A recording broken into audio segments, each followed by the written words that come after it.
Hi hello రైతు సోదరులందరికీ అదేవిధంగా రైతు నేస్తం తెలుగు సబ్స్క్రైబ్ సోదరులందరికీ నా హృదయపూర్వక నమస్కారాలు. నేను మీ గోపిరెడ్డి, మీరు చూస్తున్న రైతు నేస్తం తెలుగు యూట్యూబ్ ఛానల్. ఇప్పటి వరకు మన ఛానల్ ఎవరైనా సబ్స్క్రైబ్ చేయని వాళ్ళు ఉంటే దయచేసి సబ్స్క్రైబ్ చేసుకోండి. ఈ రోజు వచ్చేసరికి నేను చెప్పబోయే కాన్సెప్ట్ వచ్చేసరికి గడ్డి మందులు, హెర్బిసైడ్స్ గురించి నేను ఈ రోజు కంటెంట్ ని అందజేస్తున్నాను.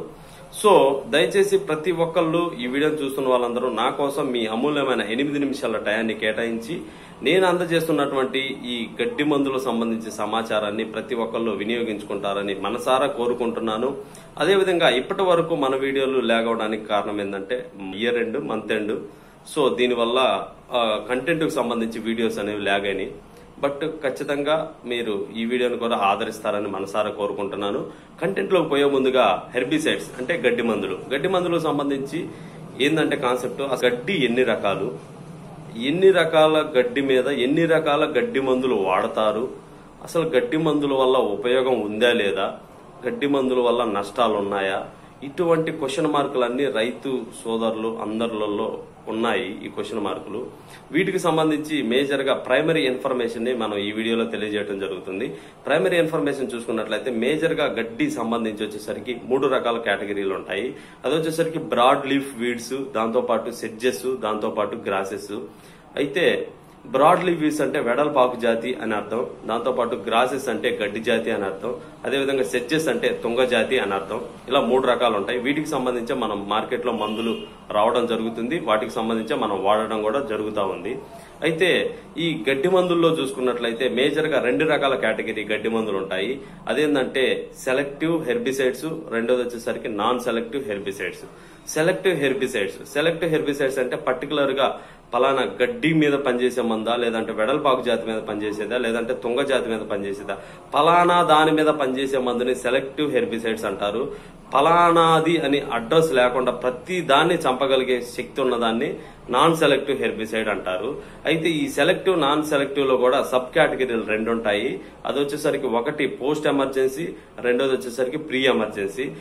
ఈ ప్రీ ఎమర్జెన్సీ అంటే మొక్క మొలక ముందు దాన్ని చంపే శక్తి ఉన్నదాన్ని ప్రీ ఎమర్జెన్సీ అంటారు. మొక్క మొలిసిన తర్వాత దాన్ని చంపేదాన్ని పోస్ట్ ఎమర్జెన్సీ అంటారు. అయితే మనం ఉదాహరణకు చూసుకున్నట్లయితే ఈ ఫెరియో అంటే యూపీఎల్ కంపెనీ స్వీప్ పవర్, దీంట్లో చూసుకున్నట్లయితే ఇక్కడ రికమెండేషన్ అని రాసి this is non selective and post emergency. అంటే ఇది నాన్ సెలెక్టివ్ మందు, అదేవిధంగా పోస్ట్ ఎమర్జెన్సీ అంటే మొక్క మొలిసిన తర్వాత చంపగలిగే కెపాసిటీ ఉన్నది అని అర్థం. సో ఇలా ప్రతి బాటిల్ మీద మెన్షన్ చేసి ఉంటారు. అదేవిధంగా అది పురుగు మందు జాతి అయితే పురుగు ఇన్సెక్టిసైడ్ అని రాసి ఉన్నట్టు దీని మీద కూడా ఇది హెర్బిసైడ్, గడ్డి జాతి సంబంధించి కాబట్టి హెర్బిసైడ్ అని రాసి ఉంటుంది. సో దీన్ని ప్రతి ఒక్క రైతు గమనించాలి. ఎందుకంటే నేను ఇలా చెప్తున్నది, చాలా మంది ఈ సెలెక్టివ్ అయితే ఇబ్బంది లేదు, కానీ నాన్ సెలెక్టివ్ ఉంటుంది. నాన్ సెలెక్టివ్ వచ్చేసరికి అన్నిటినీ చంపేస్తుంది. నాన్ సెలెక్టివ్ ఎక్కువగా మనం దేని మీద వాడుతూ ఉంటాం అంటే ఈ గట్ల మీద గడ్డిని చంపడానికి నాన్ సెలెక్టివ్ వాడుతూ ఉంటాం. అదేవిధంగా ఇండస్ట్రియల్స్ లలో పెద్ద పెద్ద ఏరియాస్ లో గడ్డి అంతా పెరగపోయినప్పుడు దాన్ని కంట్రోల్ చేయడం ఇబ్బందిగా ఉన్నప్పుడు ఈ నాన్ సెలెక్టివ్ గడ్డి మందులను వాడుతూ ఉంటారు. అయితే మనం జనరల్ గా గట్ల మీద గడ్డిని చంపడానికి నాన్ సెలెక్టివ్ హెర్బిసైడ్స్ ని సెలెక్ట్ చేసుకున్నప్పుడు అప్పుడు ఏం జరిగిద్దంటే మనం 1 ట్యాంకీకో 2 ట్యాంకీలకు వాడతాము. ఆ తర్వాత తీసి జాగ్రత్తగా ఈ ఆర్మర్లో ఎక్కడో పెడతాము. కొన్ని రోజుల తర్వాత మనం ఆటోమేటిక్ గా మర్చిపోతాం. ఏ పురుగు మందుల గురించో వేటి గురించో వెతుకుతున్నప్పుడు ఇది కనపడిద్ది. ఇది కనపడ్డప్పుడు మనం అప్పుడు మర్చిపోతాం ఇది దేనికి సంబంధించింది, అసలు ఎలా వాడాలి, ఏంది పరిస్థితి అని. ఇలాంటి కన్ఫ్యూజన్స్ వల్ల చాలా మంది గడ్డి మందుల్ని పొలాలకు స్ప్రే చేసి మొక్కలన్నీ చనిపోయిన రోజుల్ని, ఆ చనిపోయిన పరిస్థితులను కూడా నేను చూశాను. కొంతమంది అయితే గడ్డి మందు కొట్టిన తర్వాత ట్యాంకీ కడగటం మర్చిపోయి కూడా మళ్ళీ ఇన్సెక్టిసైడ్ స్ప్రే చేసి ఆ మొక్కలు ప్రాబ్లం ఫేస్ చేయడం కూడా నేను చూశాను. కాబట్టి ఈ ప్రికాషన్స్ చాలా జాగ్రత్తగా పాటించాలి. ఈ గడ్డి మందు అనేది చాలా డేంజరస్ తో కూడుకున్నాయి కాబట్టి ఈ ప్రికాషన్స్ ప్రతి ఒక్కళ్ళు పాటించాలి. అయితే నేను చెప్పినటువంటి సెలెక్టివ్, నాన్ సెలెక్టివ్, అసలు సెలెక్టివ్ లో ఏ గడ్డి మందులు వస్తాయి, నాన్ సెలెక్టివ్ లో ఏ గడ్డి మందులు వస్తాయి అనేది చూసుకున్నట్లయితే సెలెక్టివ్ లో బసాగ్రాను బిఎస్ఎఫ్ కంపెనీది, దాంతో పాటు స్టాంప్ ఎక్స్ట్రా బిఎస్ఎఫ్ కంపెనీది, అదేవిధంగా పర్ష్యూటు, దాంతో పాటు ఎఫినిటీ క్రైటెల్ ఎఫ్ఎంసి కంపెనీది, రిఫీటు ఫ్యూజిఫ్లెక్స్ సింజెంటా కంపెనీది, అదేవిధంగా కౌన్సిల్ యాక్టివ్ బేయర్ కంపెనీది, అదేవిధంగా కొరియన్ కొట్టేవా కంపెనీది. ఇవన్నీ సెలెక్టివ్ కిందకి వస్తాయి. పర్టికులర్ గా వరిలోన, మిరపలోన, పత్తిలోన ఇట్లాగా ఉంటాయి కాబట్టి ఇవన్నీ సెలెక్టివ్ కిందకి వస్తాయి. అదేవిధంగా నాన్ సెలెక్టివ్ చూసుకున్నట్లయితే చాలా తక్కువ ఉంటాయి మందులు, కానీ అవి చాలా డేంజరస్. అది వచ్చేసరికి మన బ్యాన్ అయిన వాటిలో ఒకటి glyphosate, Glycel, Glycel non selective కిందకి వస్తుంది. దాంతో పాటు రౌండ్ అప్ అని ఉంటుంది, దాంట్లో కూడా గ్లైఫోసేట్ ఉంటుంది, అది కూడా నాన్ సెలెక్టివ్ కిందకి వస్తుంది. ఆ తర్వాత మూడోది వచ్చేసరికి ప్రెజెంట్ నేను చూపెట్టినటువంటి ఎగ్జాంపుల్ స్వీప్ పవర్ ఫెరియో, అది కూడా నాన్ సెలెక్టివ్ కిందకి వస్తుంది. దానితో పాటు పారాక్వాట్ డైక్లోరైడ్, పారాక్వాట్ అంటారు, అది కూడా నాన్ సెలెక్టివ్ కేటగిరీ కిందకి వస్తుంది. ఇవి వచ్చేసరికి అన్నిటినీ చంపే కెపాసిటీ ఉంటుంది. సో గడ్డి మందుల వల్ల ఉపయోగాలు ఉన్నాయా లేవా అనేది చూసుకున్నట్లయితే గడ్డి మందుల వల్ల ఆబ్వియస్లీ ఉపయోగాలు అయితే లేవండి. కాకపోతే ఏంటంటే మనకున్న పరిస్థితులు, మనకున్న సిచ్యువేషన్స్ వల్ల మన ప్రాబ్లాన్ని మనం ఫేస్ చేయడానికి ఇబ్బందికరంగా ఉన్నది కాబట్టే మనం ఎట్టి పరిస్థితుల్లో లేని పక్షంలో గడ్డి మందులు వాడుతున్నాం. సో ఆల్మోస్ట్ ఆల్ ఎక్కువ చూసుకున్నట్లయితే హై ఈల్డ్ ఎక్కువ తీసే దగ్గర, అదేవిధంగా ఫాస్ట్ అగ్రికల్చర్ టెక్నాలజీ ఉన్న దగ్గర మాత్రమే ఈ గడ్డి మందులు వాడుతా ఉన్నారు. కొన్ని ఏరియాస్లలో చాలా ఆల్మోస్ట్ ఆల్ గడ్డి మందులు వాడడం లేదు. వీలైనంత వరకు గడ్డి మందు వాడకపోవటమే బెటర్, అది నా సలహా. బట్ ఏంటంటే ఉచిత సలహాలు ఎవరైనా ఇస్తారు, కాకపోతే ఏంటంటే లేబర్ పరిస్థితి కూడా అంతంత మాత్రమే ఉన్నది కాబట్టి మన చేతుల్లో కూడా ఏం లేదు కాబట్టి సో మనం వాడుతున్నాము. కానీ దానికి ప్రతీకగా సాయిల్ ని కండిషనర్స్ సంబంధించి ఏవైతే ఉంటాయో వాటిని వాడి సాయిల్ ని కండిషనర్ గా చేసుకోవాలి ప్రతి ఒక్క రైతు.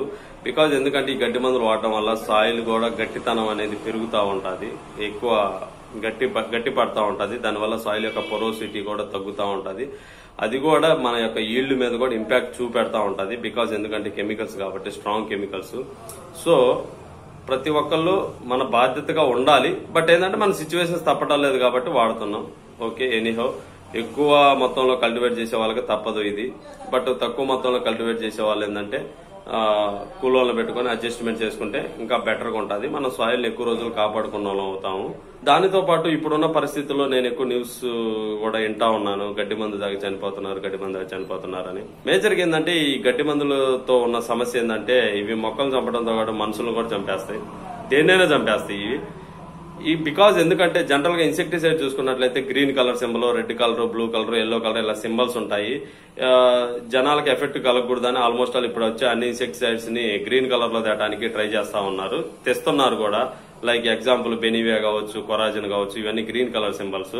వీటిని కన్జ్యూమ్ చేయడం వల్ల ఇబ్బంది ఉండదు ఎస్పెషల్లీ హ్యూమన్ బీయింగ్స్ కి.